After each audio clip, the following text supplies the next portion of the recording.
আবার বিশ্বনবী বললেন, জুমার দিনটা এমন দিন, এই দিনে আল্লাহর পক্ষ থেকে বিশেষ ফেরেশতারা মসজিদের সবগুলো দরজার মধ্যে দাঁড়িয়ে যায় এবং জুমার নামাজের আগ দিয়ে খতিব সাহেব আসার আগ পর্যন্ত লিখতে বসে যায়। কে কে মসজিদে ঢুকে নামগুলো তারা কাউন্ট করে, এন্ট্রি করে। সর্বপ্রথম জুমার সালাত আদায়ের জন্য যে মসজিদে ঢুকে আল্লাহর রাস্তায় উট কুরবানি করলে যেই সওয়াব, ওই ব্যক্তির আমল নামায় আল্লাহ ওই সওয়াব দান করে দেয়।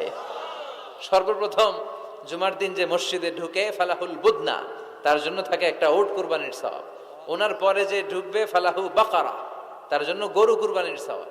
3 নম্বরে যে ঢুকবে ফালাহুল কাবসা, তার জন্য ছাগল কুরবানির সওয়াব। 4 নম্বরে যে ঢুকবে তার জন্য ফালাহু আদ-দাজাজা, মুরগি কুরবানির সওয়াব। 5 নম্বরে যে ঢুকবে তার জন্য আল বাইদা, ডিম কুরবানির সওয়াব। সুবহানাল্লাহ পড়ে। এরপরে ইমাম সাহেব যখন খুতবা দেওয়ার জন্য চলে আসে, ফেরেশতারাও বসে যায়, খুতবা শুনতে শুরু করে।